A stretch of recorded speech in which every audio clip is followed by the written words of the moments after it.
Hello, I'm Don Sull, a professor at the MIT Sloan School of Management and co-founder of CultureX. And I'm here today with my co-founder, Charlie. And today we're delighted to speak with Adam Holton, who is the Chief People Officer at GE HealthCare. So welcome, Adam. Yeah, thanks so much, Don and Charlie. And look, I've been looking forward to this discussion for a while and can't wait to get into it. Perfect.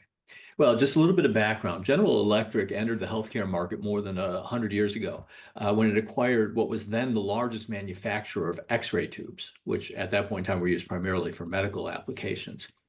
And over the subsequent century, GE Healthcare has expanded into a wide range of medical imaging and related businesses. In January of 2023, GE Healthcare was spun off from General Electric, the parent company, as a publicly traded company with more than 50,000 employees and 2024 revenue of nearly 20 billion. Now, what caught our attention was, and I'm just showing a chart here for those of you who are listening rather than watching. What caught our attention was the improvement in GE Healthcare's corporate culture in the run-up to the company's 2023 IPO. And the figure that we're showing here is the average Glassdoor culture rating for GE Healthcare, which is depicted in the dark, thick green line, and a dozen competitors in medical devices. And what we see is over the past decade, GE Healthcare's average Glassdoor culture rating rose from kind of middle of the pack to the highest rated culture among this peer set. So we dug into that a little bit to try to understand what it is that employees like so much about GE Healthcare's culture. And so the chart we're looking at now compares GE Healthcare against what's now a larger peer set, about just over 30 healthcare equipment companies. And what we're doing here is we've taken tens of thousands of reviews from GE Healthcare and these peer companies, looked at what employees talk about in their Glassdoor reviews, positively and negatively, what advice they give to management, classified that free text into a couple of dozen big themes, and then looked at how GE Healthcare does relative to this peer set. And so what we see here, and all of these are expressed as standard deviations in terms of how positively employees and frequently employees talk about a topic or a cultural element relative to the peer set. So what we see here, for instance, is compared to this larger sample, GE Healthcare ranks about 2 standard deviations above the mean in terms of how positively employees talk about learning and development opportunities and feeling respected. GE Healthcare also has a demonstrably non-toxic culture where employees feel like they're treated fairly. So we start to get a little bit of a sense. Obviously, we'll dig into this more as we talk it through with Adam, but we start to get a little sense of what it is that's driving these positive results. So Adam Holton is literally the perfect person to help us understand GE Healthcare's culture. So Adam began his business career at GE's legendary Crotonville training facility in the year 2000, left the company to take a series of senior HR positions at USAA, CHS, Numotion, and Amedisys before returning to lead GE Healthcare's human resources function as the Chief People Officer. So again, welcome, Adam. Great. No, I really appreciate the intro, and it is too kind. But I also really the data that you were able to show from, I think one of the things that's important to us is to be able to objectively understand our culture through the lens of means that give us a sense of where are we at? Are we progressing? Are we staying stagnant? Or are we regressing? And so seeing those charts was really helpful.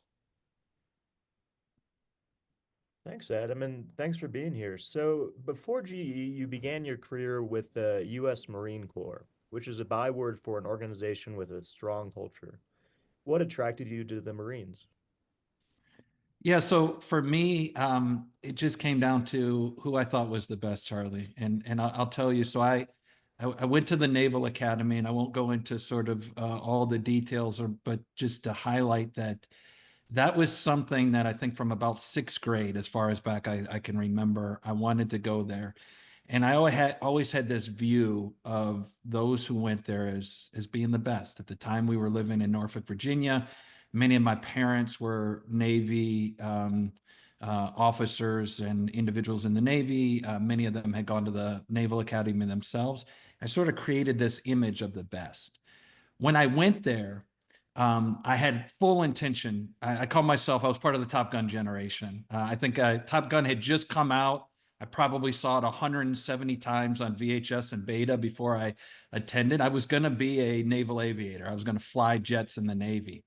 And I got there, and this is what I'm about to say should not be seen as anything negative about the Navy, but I saw the Marine Corps officers that were in charge of us and the Marine Corps senior enlisted who are at the Naval Academy. And I said to myself, that's what I want to be, from what they role modeled, the behaviors, the how they carried themselves.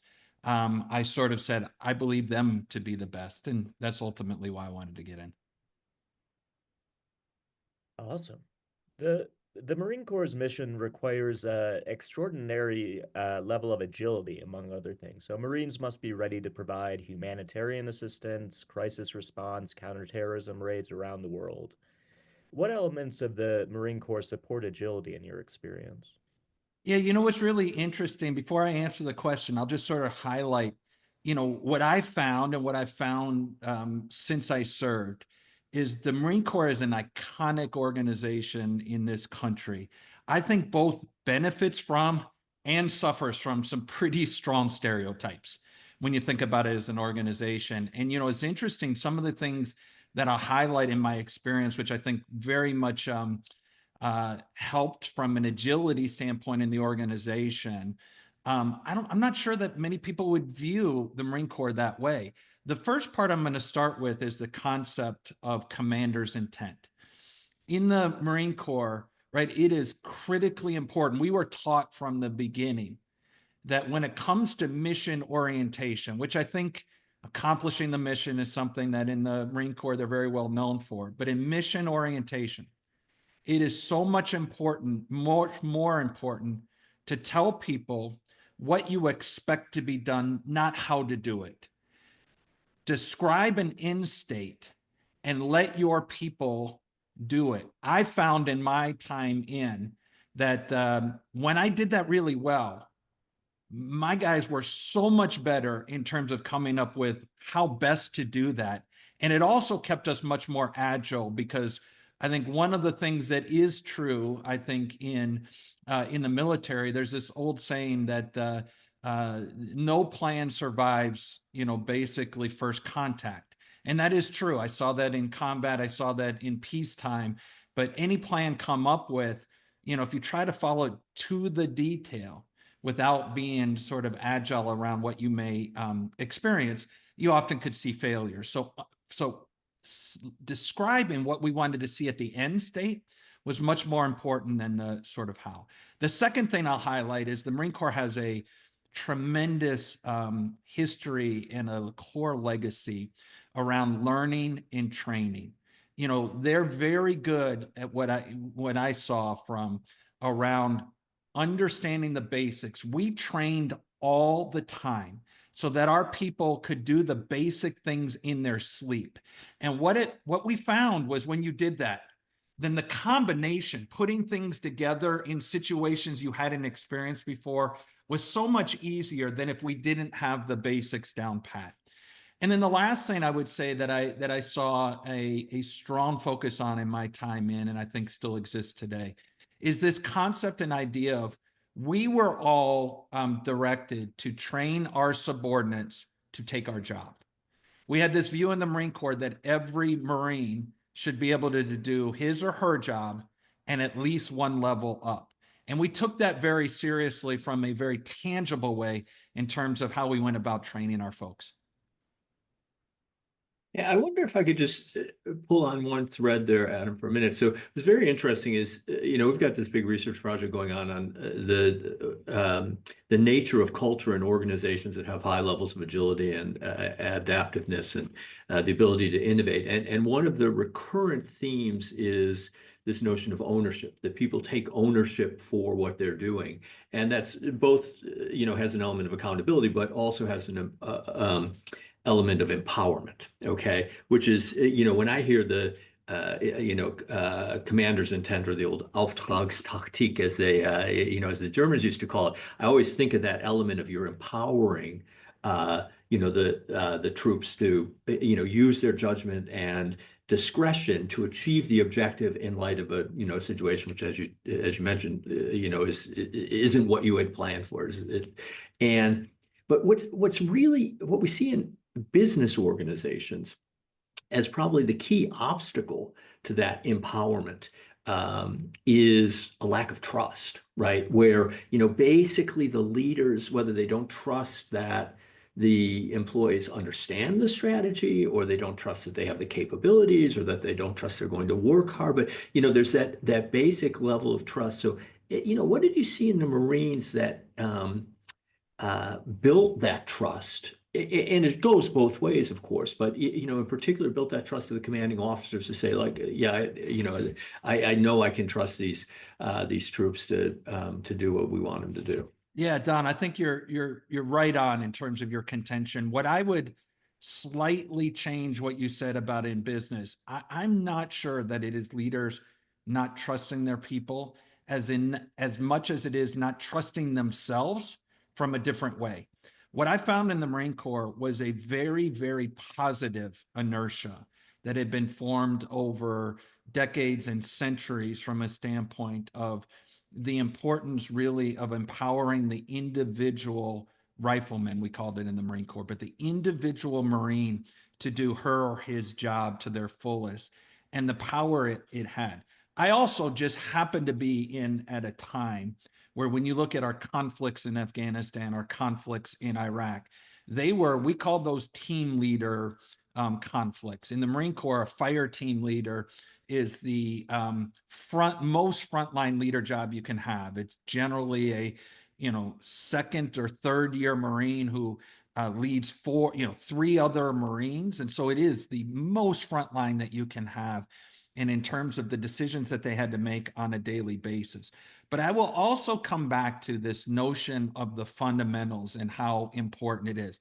I can't tell you how many times where we would have an operation, and I'm sort of referencing my time when I was over in Iraq in the early 2000s, where maybe the operation starts at 0500, where we're going to leave the base to go do a cordon and search or some other type of operation.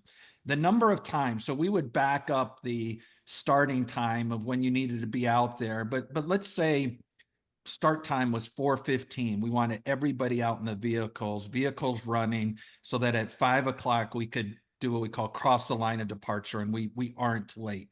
Being late in the Marine Corps is something that just doesn't happen. And so I would go out into the landing zone where all of our vehicles were on these operations, knowing that 4:15 everything had to be ready. I'd be out there by like 3:15, and our guys are out there practicing what is called individual action drills. These are fundamental drills to different scenarios we might see. Again, our guys could do them in their sleep. Nobody told them they had to go out and do it. They would go out and do it. And the level of trust that is brought by serving with a group of individuals, where you see it on a daily basis, you see it in terms of, it's not just about competency. It is about knowing that every situation that we're going to face together, they're ready for it. And that engenders a tremendous amount of trust. So going back to the decades and centuries bit, because the Marines are older than the United States as a country. So how does the Marine Corps maintain its strong culture over this long time period? What are the most important mechanisms for imprinting the Marines' values on new recruits and existing Marines? Yeah, look, and Charlie, I really appreciate you, sharing the timestamp of how long the Marine Corps has been around. I always say you never have to really wonder how long the Marine Corps has been around, because they'll probably tell you. It's interesting. We've got a long heritage of being very, very proud of our service and what it's been able to accomplish it. And You find this every year right around November 10th, which is the Marine Corps birthday. And generally, you will hear that from another Marine in terms of how important that is. But to answer your question, I think tangibly, there are a few different things. I think it starts with what I saw was an intentionality. The Marine Corps believes in culture. They believe that culture exists in all organizations. They believe that you get exactly what you put into it. And they believe that culture can be, hugely positive or hugely negative or somewhere in between. And so there is an intentionality to how they think about culture. I would say the second thing is that in the Marine Corps, leaders were all in. We knew, and as you all know, right, studies have shown over and over that the best way to amplify and advance a culture or kill it is through the role modeling or lack thereof of leaders. If I'm out saying one thing, doing another thing, you're not going to get the culture that you want. And in the Marine Corps is, and again, going back to some stereotypes, right? In the Marine Corps, it wasn't about how things are said. It is about how things get done. And that was just a really important, component from a culture standpoint. Back to that role modeling standpoint, I alluded to earlier what made me want to be a Marine.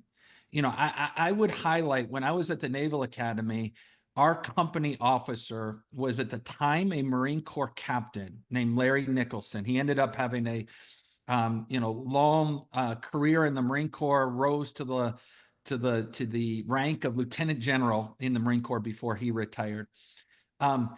General Nicholson is why I chose Marine Corps, because I saw him in action. And again, this is not to denigrate at all anybody else that I saw, but the way he carried himself, his values, how he acted, what he believed in, how he was able to portray that was something that I said, in my life, that's what I want to be. I don't want to be exactly like him, but I want to take the best of what he is.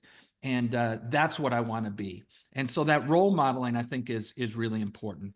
The last two things I'll highlight is I think the Marine Corps and the other services do this as well, understand the power of imprinting culture on a person early, the power of transitions. When somebody's transitioning from A to B, you have a period of time just practically before inertia starts to take over. And I think really, we pride ourselves on the transformational experience that boot camp is for enlisted Marines and that officer candidate school is for officers, just from a standpoint of how important that is. And then the last thing I will highlight is I think the Marine Corps does a good job of putting culture in behavioral terms, putting names to the things that they want to see. And, ultimately, it is a continuous feedback organization where if you are in and out of spec, and you're not really left wondering, am I exemplifying the behaviors that are expected of me in the organization? So those are the things I think I learned most. And let me jump in here if I could on just two questions, Adam. So one is like, what would be some examples of those? I love it whether you're in or out of spec like that. It's so clear that it's like a specification. So what might be some examples of that? And then the other thing is just how does the Marine Corps go about selecting its officers in a way that you end up with the kind of people that young midshipmen say that's who I want to be like, which is quite an accomplishment. Yeah, look, I think like the other services, in the U.S. military, and I think other militaries across the world, there is a bit of a winnowing in terms of those who meet the physical qualifications, from a standpoint of there are a lot of individuals when you just think of underlying health conditions and things like that where they may not be able to qualify. So once you get past that, I would say the Marine Corps is really does a really nice job. And this will tie back to, I think, some of the things we'll talk about in terms of how do you make culture real in an organization? Well, first start with pick people who are more predisposed to demonstrate the behaviors that you expect within your organization. Surely the development of those behaviors is really important. And any behavior, as we know, can be developed. But if you can balance picking people who are more predisposed with great development of it, now you really got a winning recipe for getting the type of culture that you want. So there is a pretty stringent screening, not just around sort of the experiences, but sort of the behaviors that people are able to show that they've demonstrated and supported. And then to your question, Don, relative to maybe some examples around that in and out of spec. I mean, one of the things I really appreciated about the Marine Corps, and I'll tell you, forced me to be a different kind of leader, because I would say growing up, like a lot of kids, I was pretty introverted. I played sports my whole life, and sports was a great leadership, experimentation for me, and I learned a lot as it relates to it. I don't think I was always the most direct. And the Marine Corps teaches you, if something is worth pursuing, to be direct about it, both in how you receive feedback and how you give feedback. And so, you become just much more in tune with calling things out, not from a standpoint of anything other than we want to be better. Another way I describe the Marine Corps, which is very similar to the organization that I'm in right now, is a continuous improvement organization. Yes, proud of what we were able to do and what we've done, but constantly looking in a healthy way of what do we need to do to be better. So you've touched on this a little bit in your previous answers, Adam, but just stepping back before we get to GE Healthcare, in general, what were the most important lessons you took away from the Marines on managing culture in non-military organizations? Yeah, for me, if I highlighted a couple of things that I said, I think there's an intentionality. I often will see organizations that will leave culture to chance, and I just think that's a big mistake when you think about it that way. I think the idea of leaders being the role models. We are incredibly lucky at GE Healthcare, where we have leaders who live and breathe culture. It's amazing the number of discussions that I have with leaders across GE Healthcare when they'll say, hey, I'd like to get 10 minutes. I'd like to get 15 minutes. And what's on their mind? It's not about them individually. It's about, hey, want to share some feedback around how we can strengthen our culture even more. Or, hey, I see this change that we've seen over the course of the last few years. I think it's fantastic. And I just wanted to give feedback that to whatever extent that we've done to make that happen, let's continue doing that. And so that leadership being all in, I think is really important. And then the third thing I think for organizations, this, to me, the secret sauce beyond the leadership role modeling is how you take the intentional culture you want and translate that into behaviors. Behaviors to me is the secret, because once I can put something in behavioral terms, I can do everything that I want with that. I can select people to it. I can develop people to it. I can recognize and reward people to that. I can promote people to that. And organizations talk about that all the time.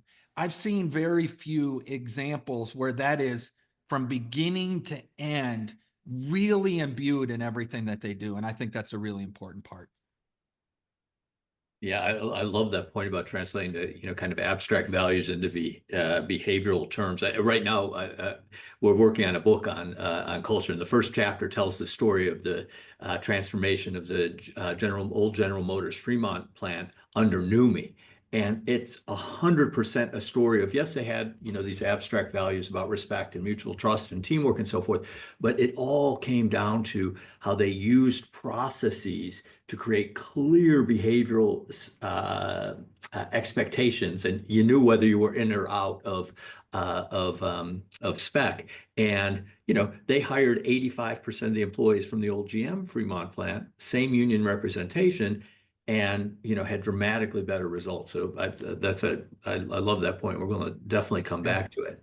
So now let's turn to GE Healthcare, and let's just maybe start before we dig into sort of the mechanism that you're using, role modeling and translating culture into behavioral terms. let's start with the big picture. So, you've got this company. It's been inside of GE, which, by the way, I'll come back to this later, is a company that's famous for a long time for putting a focus on culture. But, it's one of many different, kind of businesses under the GE umbrella. And now it's being spun off as an independent freestanding company. So, just what did you see as the challenges and opportunities from a cultural perspective with the transition out of the GE portfolio and the becoming a separate legal entity? Yeah, it's a great question, Don. Before I hit on the challenges and opportunities, I'll just do a very quick introduction to the audience of what GE Healthcare is, because to your point, everybody's heard of GE. I'm struck throughout the last 25 years, the number of people I've met who've not heard of GE Healthcare, even given sort of how big we are, how wide ranging and what we do. So GE Healthcare is an organization that's been serving patients and providers across the world for over 125 years. To your point, going back with our long heritage as a part of the General Electric company. We're a leading global medical technology, pharmaceutical diagnostics, and digital solutions innovator. So those are sort of the spaces we're in. We have presence in over 100 countries in terms of where our colleagues are. And we have customers in almost every country in the world. So we truly are global in terms of what we do. And then we've got a purpose.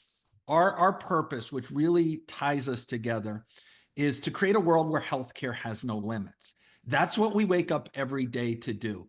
It's not merely a statement. It really is our heartbeat as an organization.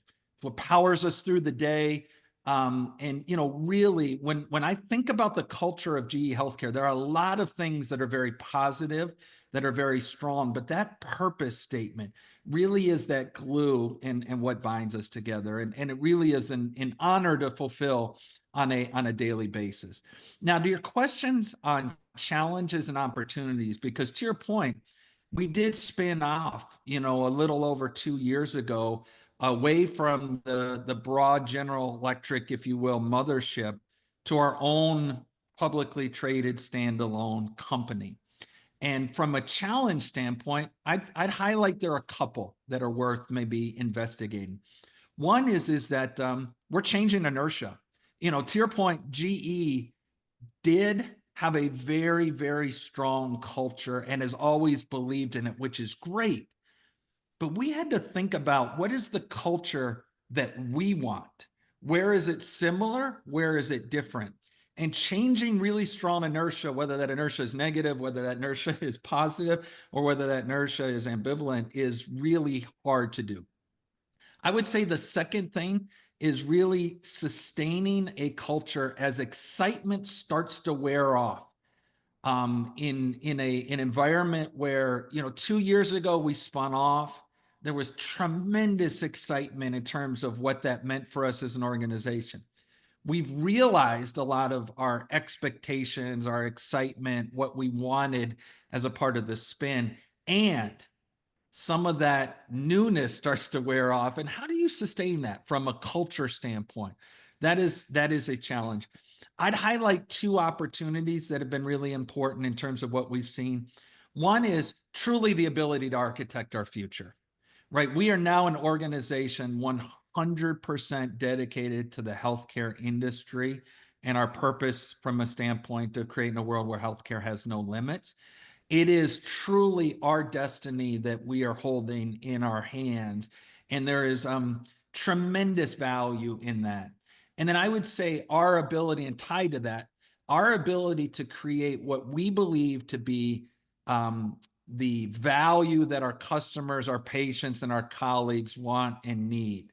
That value in terms of what creates that, our ability to focus on that is an incredible opportunity, I think, that our organization, I see, bring to bear every single day. Great. So let's dig into this a little bit. I recently had a fireside chat with the CFO of Kenvue, which, as you know, is spun off a couple of years ago from Johnson & Johnson. And the point he made, which I thought was super insightful, was when they spun out from J&J, they had the opportunity to both shape their strategy and their culture at the same time. And the tempo in particular of their business is quicker because it's consumer goods than, you know, the pharma parts of J&J and even the medical devices bit. So you know, kind of back to your point about this opportunity to, you know, to kind of shape the culture that you wanted, but also, you know, really focus in and shape the strategy. So how has the team, you know, since before the spinoff, you know, to where you are now, how has that co-evolution of the strategy and the culture taken place as you've been able to, you know, really kind of focus in on doing things that in the way that's, you know, kind of fit for purpose for GE Healthcare? Yeah, so you know, for us, I think how we think about it. So in the fall of 2022, we launched what we call our cultural operating principles. And the nomenclature around them is very intentional in terms of it is about culture, it is about principles, but it is around how we operate, right? I think there are, you know, companies that have values and leadership behaviors and things of that nature. All of those are well put and incredibly important for us. We see values and behaviors are part of a set of operating principles that we want to run the organization from a cultural standpoint. To your point, you know, and there's, you know, lots of, you know, one of my favorite sayings is the saying by Peter Drucker, right? Everybody knows it, everybody's heard it, strategy is culture for breakfast. To me, I actually think that creates a false or. You know, I think people hear it and it's about, well, it's strategy or culture. No, no, no. It is the and in terms of, you know, having a insightful, value-added strategy, but ultimately it's your culture that's going to make that happen. It's going to make it or break it. So for us, when we think about it, we have elements of our strategy. We have three main elements. I'll highlight one of them. Precision care, right? It's the idea of how do we create certain care pathways so that the diagnosis of patients is done faster and more accurately, so that the treatment for them can be done better, earlier, and have more impact, right? So it's a simple concept. A lot obviously goes into that. For us, one of our cultural operating principles is serve our people, patients, and customers. And a key component of that is how do we listen and break down barriers to get to the solutions that we need for our people, for our patients, and for our customers. And so for us, each of our 5 cultural operating principles ties back in very tangible ways to the strategy that we have. Over time, look, if our strategy significantly changes, we're looking at the culture that we want that best supports that. I'm not a big fan of let's change our culture every 6 months. I think that cultures take a while to really take root and for you to really get to where you want to be. But I'm also not in the camp of over time, your culture should stay the same. I often say, you know, the change in culture should align with the need for change for an organization. You know, people will ask me, and nobody says it exactly like this, but when can we stop changing? Right? Usually it's framed up from a standpoint of, I think maybe we're changing too much. And I always say there are 2 conditions that when they're true, we will stop changing. One is that our customers no longer have expectations of us.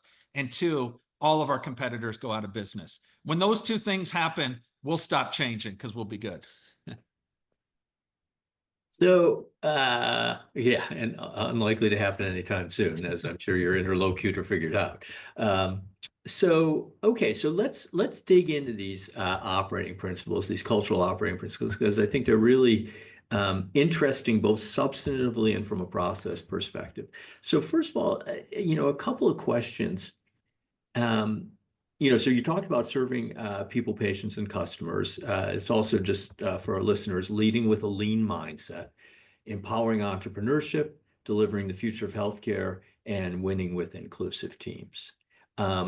So maybe you could walk us through, first off, do you see tensions between these? So when I look at that, I think, one of the things, leading with a lean mindset, is historically, and I'm sure in GE Healthcare, you have a more sophisticated view of this, but historically has been focused on, kind of Kaizen, Six Sigma, incremental improvements to existing processes, very focused on what we're doing already and, keep doing that a little bit better. And then entrepreneurship has been doing something different and, thinking differently and less focused on incremental improvement and more about novelty and change. And so I guess my first question is, do you see a tension in those operating principles? And is that, a feature or a bug? And, how do you manage it? Yeah, we absolutely see tension, right? Again, you brought up an example where on the surface there can be some natural tension from a standpoint of what we're trying to do. For us, again, we have 5 cultural operating principles. Each of them have some elements that are within them. It's very intentional. There's a balance that we're trying to get to as it relates to it, right? From a standpoint of how do we get every component as it relates to it. I've seen some work in the past in other organizations I've been a part of where we actually were able to really look at and quantify the impact of different parts of the culture to find out that some of the pieces of the culture we were trying to drive were inversely correlated from a standpoint of, and so knowing that they were inversely correlated, knowing the harder you push on one area, you're going to get a further back down and vice versa as it relates to it. What that brought to us, and this is what I see at GE Healthcare, is bringing to the discussion, what are we seeing? What do we want? We do an exercise with our C-suite a few times a year where we take a look at the team norms, how we want to be showing up as individuals and as a leadership team. As you can imagine, all of that is tied back to the culture that we're trying to drive, to bring out discussions about the very thing that you're bringing up, some of the friction points. Where are we seeing tensions that are occurring? And what is it that we want together for the future? What is the right balance? Again, if I go back to one of the things that I am most grateful for being a part of GE Healthcare is at all levels within our organization, our colleagues, our leaders within our organization, not only being willing to, but having these discussions about culture and not sort of saying there is a preset answer to the answer must be X or Y or Z, but really thinking about for what we need to get done, for our part of how we fulfill the purpose of GE Healthcare, what is most important. And it's not perfect, but I think when you have those direct discussions, you tend to get to the right outcomes in terms of trying to find the balance that is so important. Yeah, and I think the thing that I'm not sure people understand is that when you have most businesses, you have some component of the business is kind of not necessarily business as usual, but it's an established business, you have established customers, and there are certain norms that are really and values that work really well for that part of the business. And then you have another part of the business that's trying to do something very different. And you need both of the more established business is funding the growth. The growth is, offering, kind of driving future cash flows. So you need both. And so it's the temptation might be to try to simplify everything to one cultural approach, but it's just not realistic in most organizations. That's right. Yeah, totally agreed. So one thing I'd love to hear a little bit more about maybe you could give us an example if you're comfortable sharing one of the discussions around team norms. Like how did that come up that you decide like, this is something we talk through? How did you frame that discussion? And again, if this is something you prefer not to discuss, completely understand. No, look, I'll discuss it. I think it's important. And to me, the secret about this, the power in it, is the fact that it happens, right? But to give you an example, one of the things, if you look at culturally as an organization, if you tie back to GE Healthcare for decades, was an organization that was fairly, I would call, vertically oriented. I'm not necessarily talking about org structure, although I am a little, but just in terms of how the organization operated. And when you looked at the strategy of the organization, what we were doing, that vertical orientation was what was needed most. And so you can start to understand the why. Now, fast forward to where we are today. The world has opened. We are an organization that has led in our industry around this idea of precision care or care pathways. Again, to give a very simple example of that, you walk into a hospital, we sell x-ray machines, we sell ultrasound, MR scanners, PET, nuclear medicine machines. We do radiopharmaceuticals. We do a lot of different things. Walk into a hospital and go look for the ultrasound department. You're not going to find it. You're going to find an oncology department, or you're going to find, a cardiology department. Our customers think in terms of care pathways and disease states, as they should. For so many years, our industry was around individual products. Now, from a standpoint, our ability to have the technology to bring things together to drive care pathway diagnosis, treatment is unlike we've ever seen. We're leading from a standpoint of how we do that. But that also, it's not just about the technology. It's about how an organization is oriented. And so when you take an organization for 100 plus years that was very vertically oriented, and you now start talking about precision care and this idea of how do we become more horizontally oriented, you're talking about a different cultural component. That shows up in our cultural operating principles. And that is, I will share, we have come so far as a leadership team in the last several years as it relates to it. It is still something that if we are critical of ourselves, we view as an aspirational improvement that is still in front of us. And that's okay. One of our parts of our cultural operating principles that ties to lean, as you probably know, is the idea of embrace the red, right? Would embrace the things we're not yet where we need to be, because that gives us the best opportunity from a continuous improvement standpoint. So that would be one example that we're working on.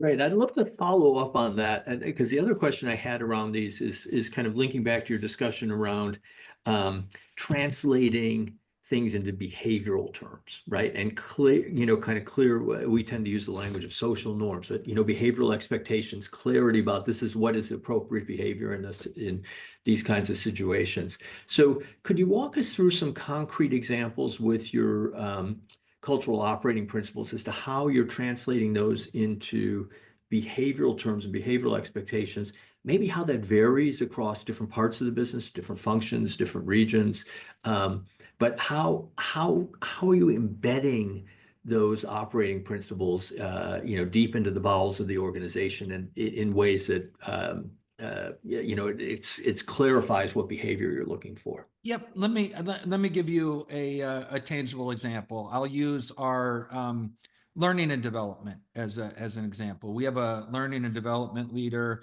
I'm not going to put her name out there because she'll unfortunately get recruited, given what I'm about to say about her.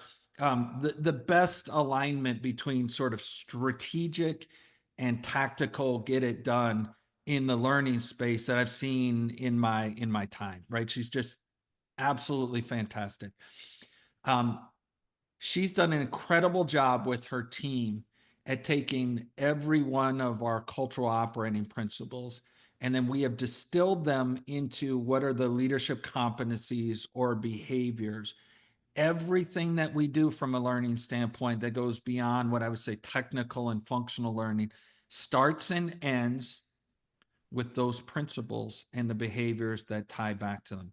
Everything that we do. So whether somebody is at the most senior learning and development, leadership development experience that we do at GE Healthcare, frontline L&D, or anywhere in between, everything that they're going to hear about, and they're going to hear about great examples internally. They're going to be exposed to great thinking outside of our organization. They're going to be exposed to lots of different ways of thinking. All ties back to those behaviors that we're trying to drive, giving them a different perspective on them, giving them an opportunity to practice them from a standpoint. Skill development is really important to us. We're not huge believers in, there's a component of learning, as we all know, that's the knowledge component, but knowledge without application doesn't really work. And I am struck throughout my career of how much learning and development is actually stops at the knowledge and doesn't really get to the application of it. And then we wonder why nothing actually changes. And so I would say, when you look at our L&D offerings across the globe, every one of them begins and ends with our cultural operating principles that have been sort of translated into those leadership competencies or behaviors. Yeah, and I'm going to dig into a couple of things there. One, I just, kind of tying back to your discussion of the Marines, in a sense, it's like, those riflemen out there at 3 a.m. in the morning moving through, individual actions, right? I can't remember what you called it, but, so having that skill down then makes everybody more comfortable in just giving them the commander's intent and letting them charge forward. So neat to see that playing out in GE Healthcare as well. Two questions I'd like to follow up on this. One is, could you give us an example of how you use internal examples, right? I've always thought this is a missed opportunity in many organizations that, you have some people in the context of the organization are really good at behaviors that you want other people to learn, and you don't do anything with those resources. So I'd love to hear how, and again, I know you don't want to mention your colleague's name so she doesn't get poached the moment this podcast comes out, but maybe if you could talk a little bit about that. And then the other thing is maybe talk a little bit about how you talked earlier about once you had translated things into behavioral terms, then you could select and develop and recognize and reward and promote and recruit on those things. So maybe you could talk a little bit more about how you use the people processes to, kind of reinforce the set of behaviors that you're looking for. Yep, sure. So look, maybe what I would highlight as it relates to the first piece, from a standpoint of utilizing our people from as examples, if you will. First, one of the things I'd like to highlight, we have an incredible partnership at GE Healthcare. We have a communications team that, again, when I said earlier that we live and breathe our culture, I'm not talking about the HR team, our leadership, this group. I'm talking all, right? So I think if you had anybody from our communications function on the podcast today, and you asked them, give me your number one and number two most impactful things you do at GE Healthcare. Like, what's your mission? One or two for every one of them would be advancing our culture, right? The power of communications, of storytelling, of embedding things. We are no longer in the world, and maybe we never were, where we can rely on something gets communicated once, and now it becomes the way we do things. We have a communications organization that, without needing to be told to do it, embeds everything we do from a communication standpoint, has a component, an intentional component around how we are communicating, reinforcing, advancing our culture. The second thing that I would highlight is one of the tactics I think that the team does really well is in stand-up meetings, whether we're talking about our most senior executives that we get together on a quarterly basis, but using individuals from within the cohort to highlight in a positive way and to share what they are doing. And let me tell you the power of that. And one of the things that I've been incredibly impressed with being at GE Healthcare is, in all my time here, And again, I will contrast this without saying where, but in other places. Here, when people get highlighted for the great things that they've done, what you see from their other colleagues is, how can I learn from it? Instead of, why didn't I get highlighted? And that is such a positive, healthy part of when cultures are really done well, is when people see others' success, are happy for them, and their first question is, how can I learn from that? I think that's really, really important. Now, I think to the last piece of your question around the embedding from a people process standpoint, I would say, again, it's not as simple, but it is as simple as, what are your reoccurring core people processes? Again, going back to the heritage and the legacy of GE, what we're very fortunate for was there was a strong set of annual core processes that run the gamut of how we run the organization financially, how we run the organization safely, how we run the organization legally, what are the people processes that advance the talent that we need? And so, one of the things I say, people will ask me, it seems like you've got really enlightened leaders that they will spend the time that is required to get the outcomes in some of these areas. And I will say, yes, I do believe we have enlightened leaders. And we have leaders who can't remember a time when it wasn't like this, from a standpoint of how important it was to invest time and effort into your people and what you do as it relates to it. So when we look at our people processes, one of the things, now going back to your question of earlier around spinning off a couple of years ago, that we took a very hard look at with a critical lens. Are our processes simple enough? Because I will tell you, and now this goes back to, I'm going to make this about myself. The last time I was at GE, I think there were times where we would pat ourselves on the back and say, we've got this great comprehensive process. That must mean we're doing it well. And I think at times we confuse comprehensiveness with effectiveness. And so one of the things our team over the last couple of years has really been looking at, from a standpoint of, now we can make whatever processes that we want. Are they simple enough? Because simple often, almost always, translates into effective. And now making them as simple as possible, imbuing the behaviors into those processes, you have a much better chance of them sticking and that being successful. So whether you're talking about the interview guides that we use for selecting people in the organization, whether you talk about the L&D offerings that I already referred to in terms of how we do our leadership and development, whether you talk about the processes that we use to review future successors from a succession standpoint, to performance management, all and many other of our processes are imbued at the core with the behaviors. From my perspective and my experience, it is much easier. From a technical standpoint, it's not hard. The hard thing is demanding it and constantly coming back and asking the question, are we covered enough? Are our processes enough reinforcing, driving the actual behaviors? Because again, I go back to I really look at the behaviors as that is the secret sauce. I can't really know what your mindset is. Maybe if I really get to know you, I can. And by the time you act and an action has happened, it's too late. So the focus of behaviors is that best tie of me being able to take, this is intentionally what we want, and do we have the best opportunity and chance of actually seeing that come to fruition?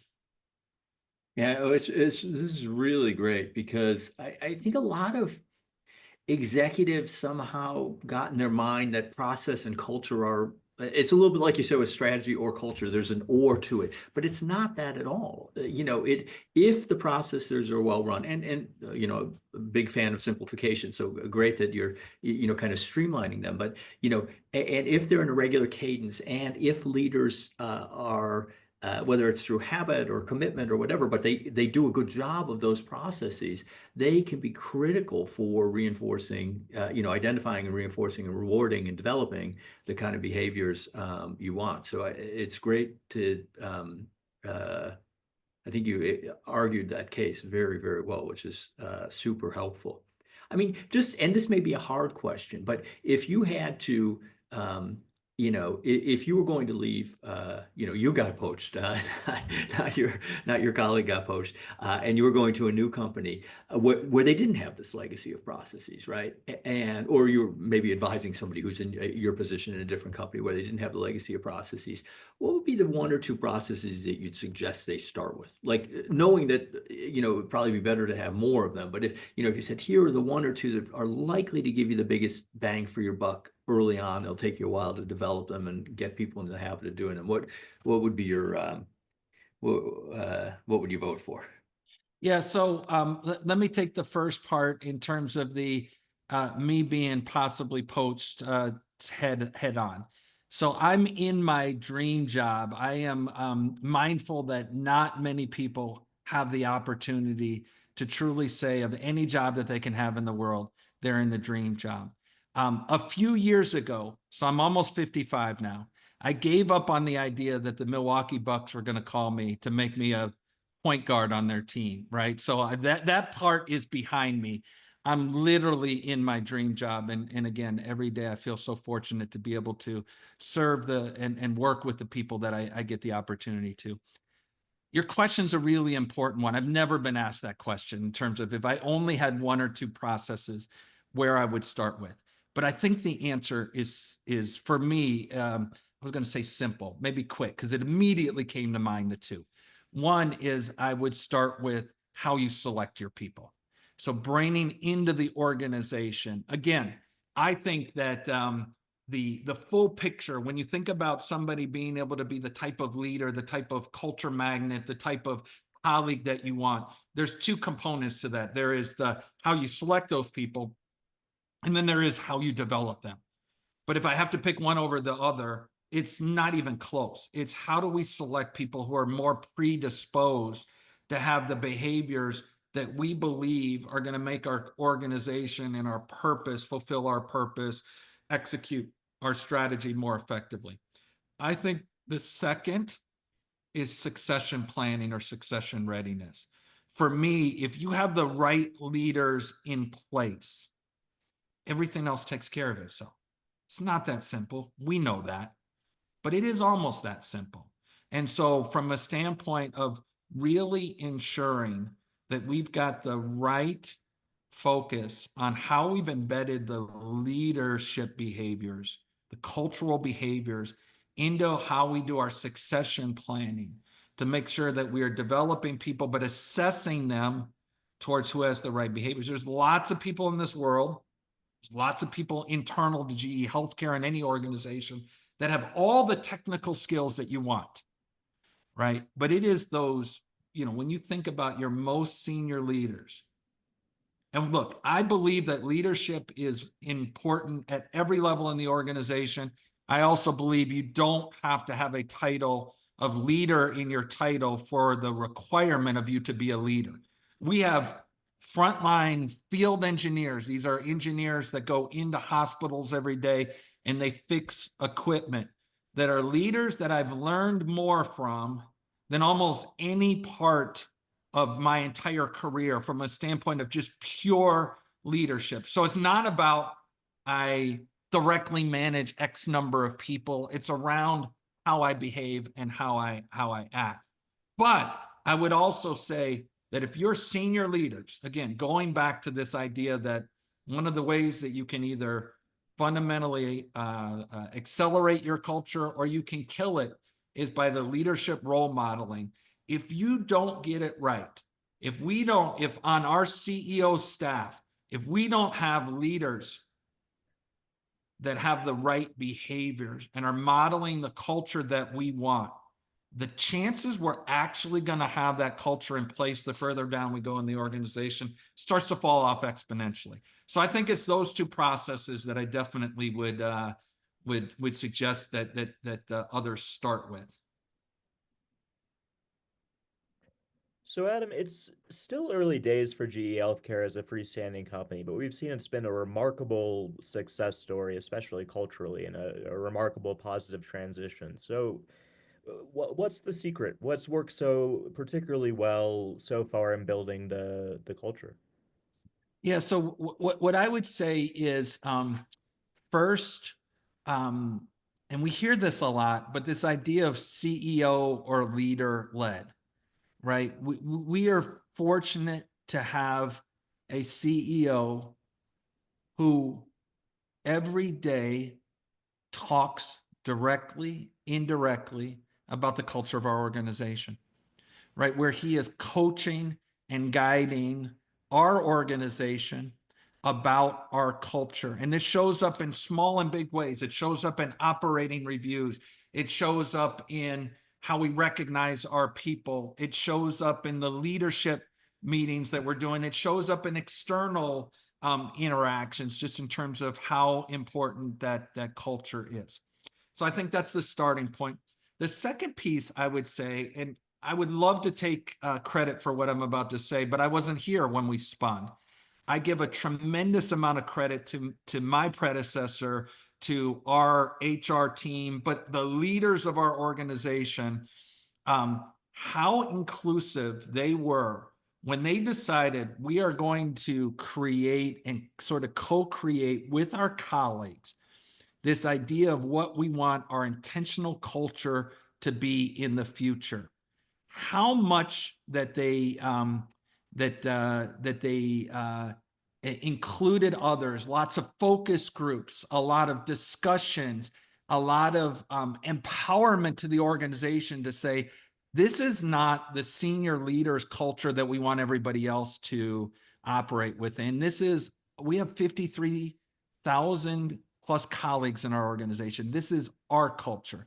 Our best chance of actually having that be our culture is to include as many people as possible from a co-creation standpoint. I was listening to a number of the podcast episodes that you've already done.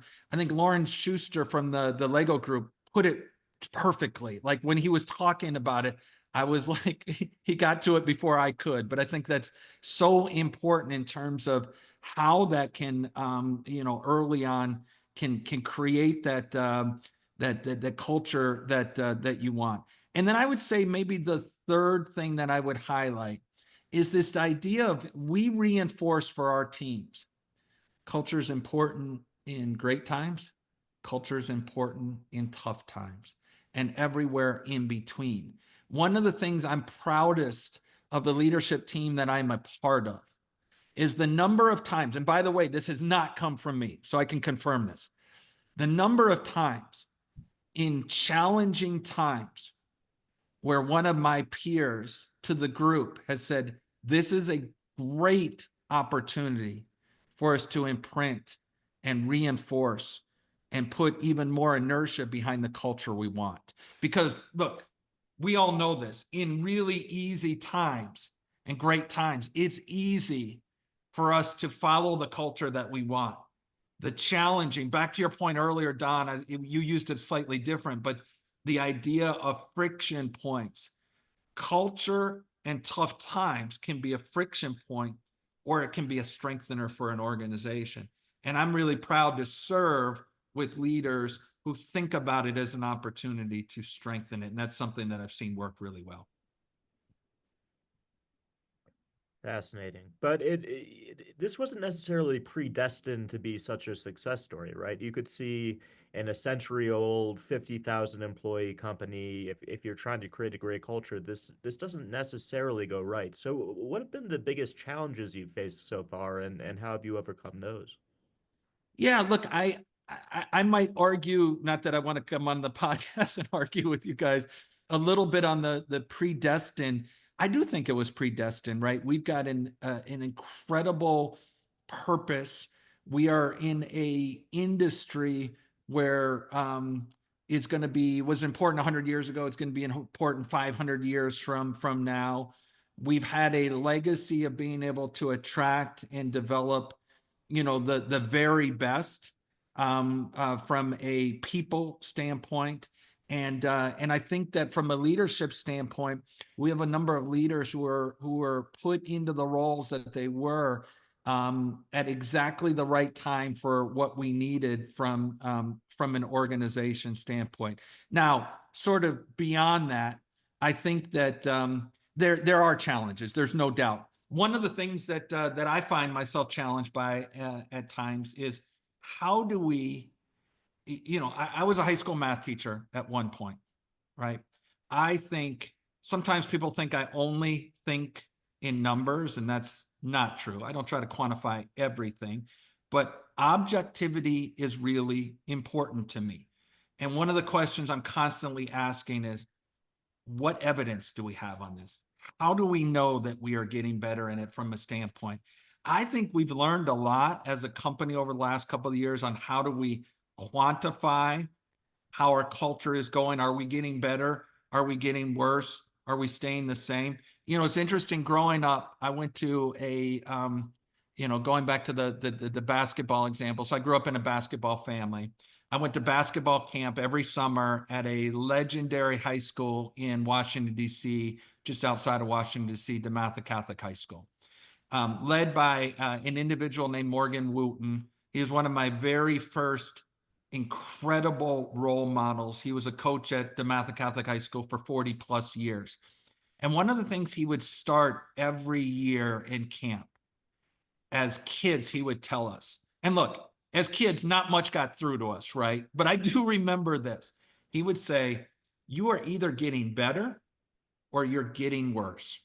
There is no staying the same. And I fundamentally believe that in organization, whether you're talking about performance, whether you're talking about culture, any component of individual and organizational performance, you're getting better, you're getting worse. And so I'm constantly wondering, are we getting better? What is the evidence around this? We've learned some things in terms of how we use surveys, how we use exit interviews, how we look at data. The Glassdoor data that you all and sort of the analysis on how you looked at it is a great way for us to understand over time how our culture is shifting. Those are all things that we are, I think, continuing to put into a framework so that we can really look on an ongoing basis on how our culture is shifting. Again, going back to, I think one of the challenges couple of years into a spin is how do we sustain the excitement, right? In year one, we had so much communication, we had so much reinforcement, we had so much excitement, all of it intentional, but how do we sustain that over time? And then I would say the third thing is, and I have a bit of a view of this, but there's no perfect science to, how do you ensure in a world that's changing so fast that your intentionality of what you're trying to evolve your culture to stays just in front of that? Again, it's that balance of, I don't want to change the GE healthcare culture every 5 minutes, but I also don't want to 5 years from now look back and say, I wish we would have thought a little bit more proactively around X and Y and Z and refined our culture and evolved our culture to be around that. That is an ongoing challenge that I don't think there is a set answer, but I do think it's really important. When we talk about what makes a strong culture in pretty much all of these podcasts, and including yours, so much of it just comes down to prioritization and intentionality, especially at the very senior level. It, how important is intentionality for you in creating a strong culture? Do you think it's possible to have a very strong culture without high levels of intentionality? And do you have any advice for a pretty common situation, which is employees or maybe a CHRO finds themselves in a company that doesn't have this intentionality about culture? And do you have any tips for cultivating it? Yeah. So look, I think to one of your questions was, can you have a strong culture without intentionality? How I would answer that is it's possible, not probable. I just think that intentionality is a key component to having a strong culture, and a really important component as it relates to it. To your question about advice that I might have for other individuals who may not sort of see that intentionality, I think it comes back to what is the value and how do you articulate that? Because when I have seen leaders that question the value of culture, they've generally never seen what it does for an organization. Once you see it, it's imprinted on your mind, and you see that impact between the culture we're trying to get and the results of an organization. It becomes this very strong correlation. I was lucky, when I look back at it, to work my first job, if you want to call it that, in the United States Marine Corps. Right? It's interesting because at times I will hear people talk about the idea of culture as soft. The United States Marine Corps has been called a lot of things throughout the history of our country. I'm not sure soft is one of those, right? There's lots of other adjectives and descriptors, but there was such a strong belief, and not just a belief, but see, when we have this culture, this is what it drives from an organizational standpoint. That for me, I push the I believe button over and over. And now, ever since then, the opportunity to work in an organization like the General Electric Company, now GE HealthCare, other organizations that I've been a part of, when you look at my resume, these are organizations with proud heritage, strong cultures, and they point to one of their differentiators is the culture as it relates to it. But if I found myself in a position where I had not experienced that and was in an organization that didn't fundamentally believe it, I would set up a benchmarking trip, bring somebody in from an iconic organization to talk about how culture very tangibly plays within the results of that organization. I think once you get a sense of that, and then you start to understand what we're talking about is not rocket science. It's also not easy. If it was easy, every organization would do it. I think then you would think about it differently in terms of where you prioritize it. I'm lucky that I spend zero time trying to challenge, cajole, ask, convince the leadership of my organization that we should spend more time and effort on culture. It's already built in with them.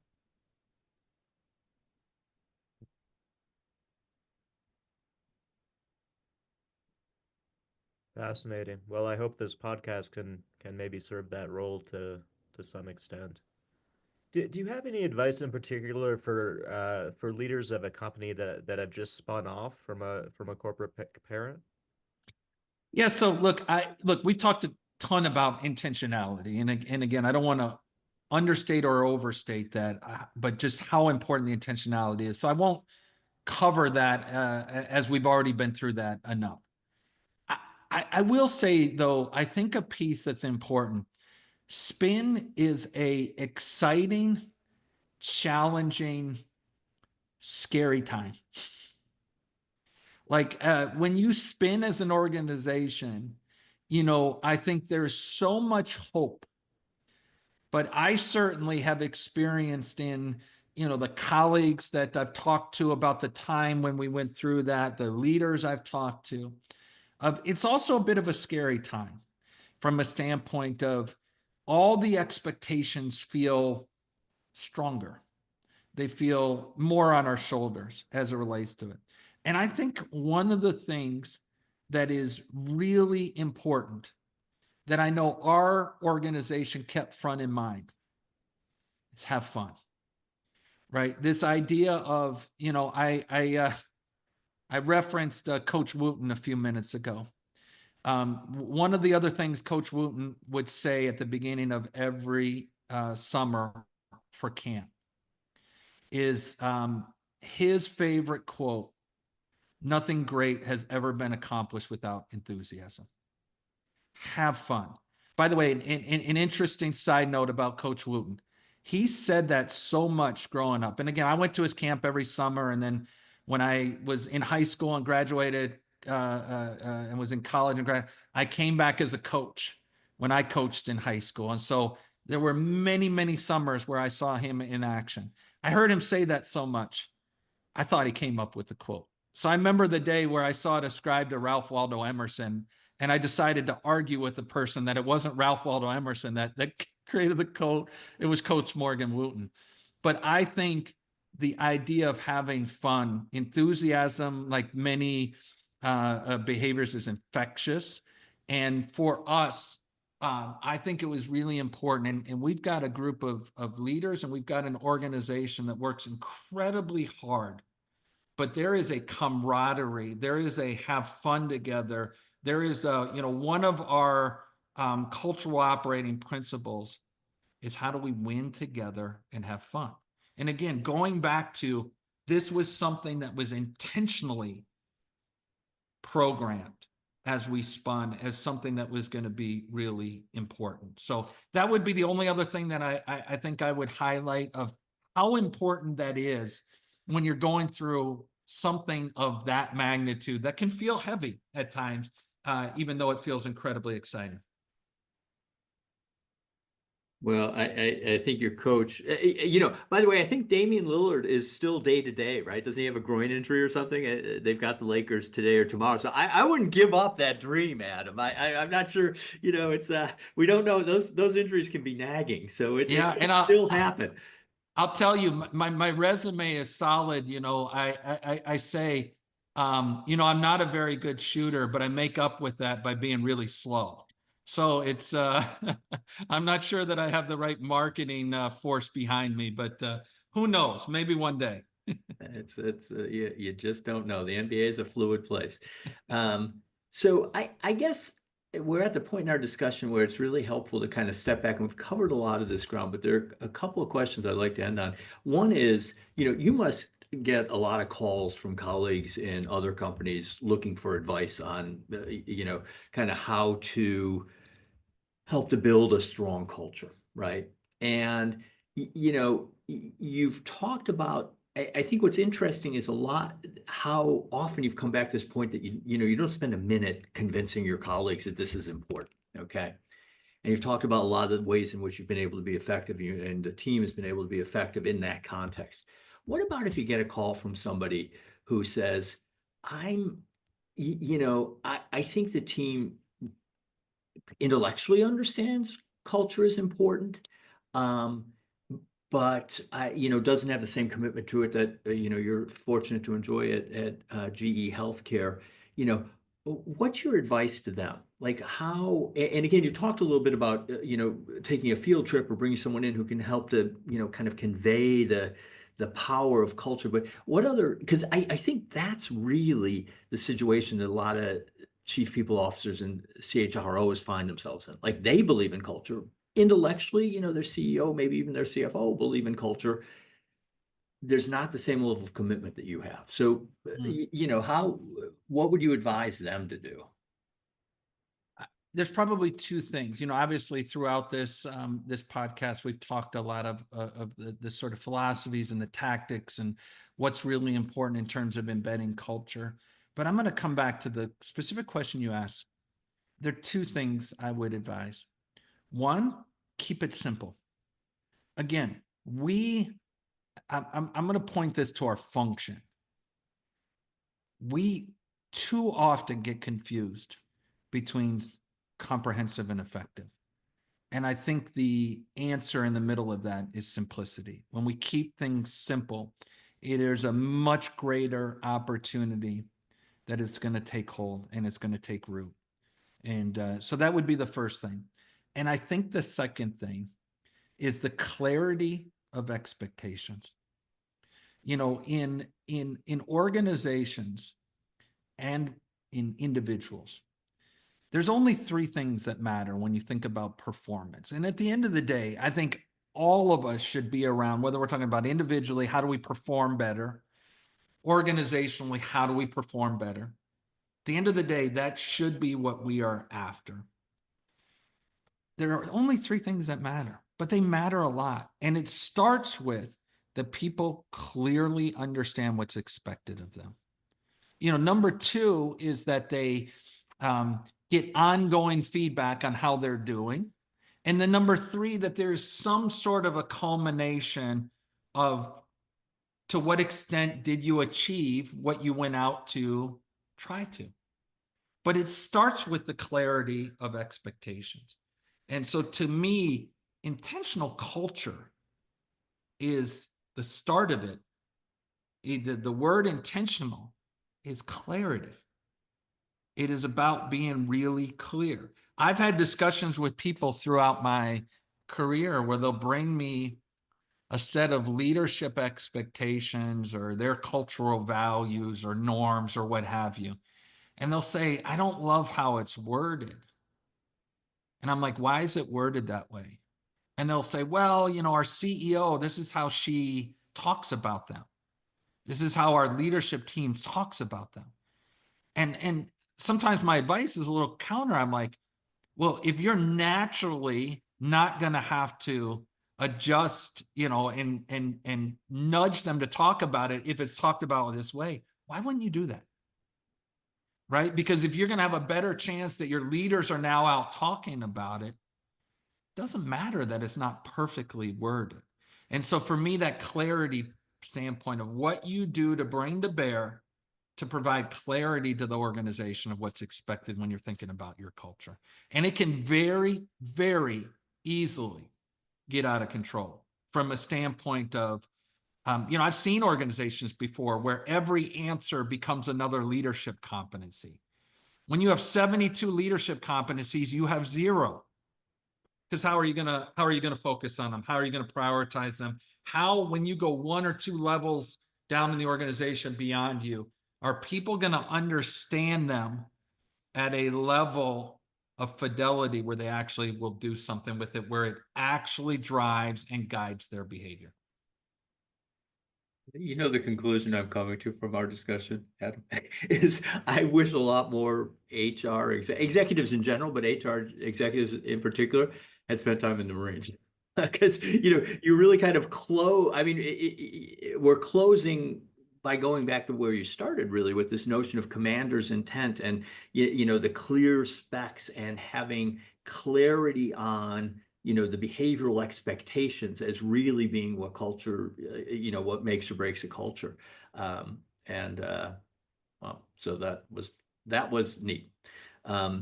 One last question, which we ask all our guests, which is there anything that you think we've covered a lot of ground, and thank you for that. But is there anything important that you think we should have talked about that we didn't talk about?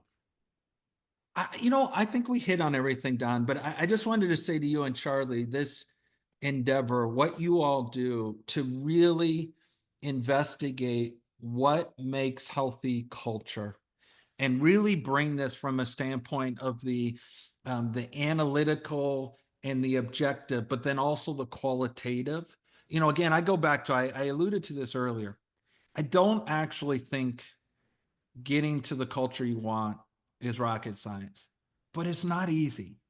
And so I think I just kudos to you all, just given how important this is for organizations.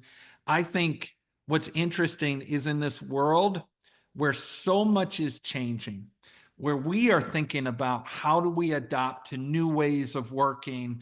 When we look at the transformational technologies that are put in front of us and how those can serve and support our patients and our customers better, how can those serve and support our colleagues better? In this world of so much change, one thing's going to remain really constant, and that's the importance of an organizational culture. And so us continuing to investigate what works. I've learned a lot from your podcast. I've really appreciated this discussion today. There are a few things that I'm going to walk out of the discussion and think about how do we do this differently or betterly at GE Healthcare. But I just want to say kudos to the two of you for this endeavor, because I think it's so important to our function and beyond our function to organizations from a standpoint of what culture means to helping to drive the performance that every organization wants.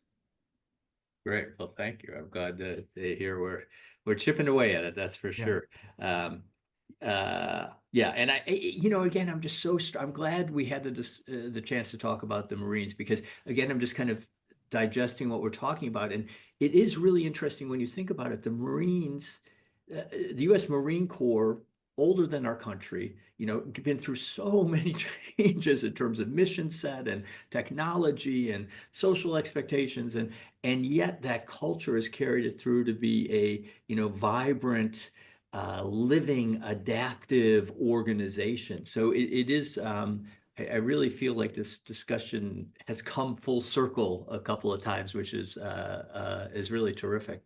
And so thank you. It's been really, really great, Adam. We really appreciate the time. Yeah, no, look, I appreciate you saying that. And I'll tell you, one of the things that for me, having started my career in the Marine Corps, having had the opportunity to work at the General Electric company, and now our extension from a GE Healthcare standpoint, one of the things people ask me is, you all know, when you think about careers, there are some times where people try to say every career is perfectly crafted. And we know that careers take lots of different turns and things of that nature.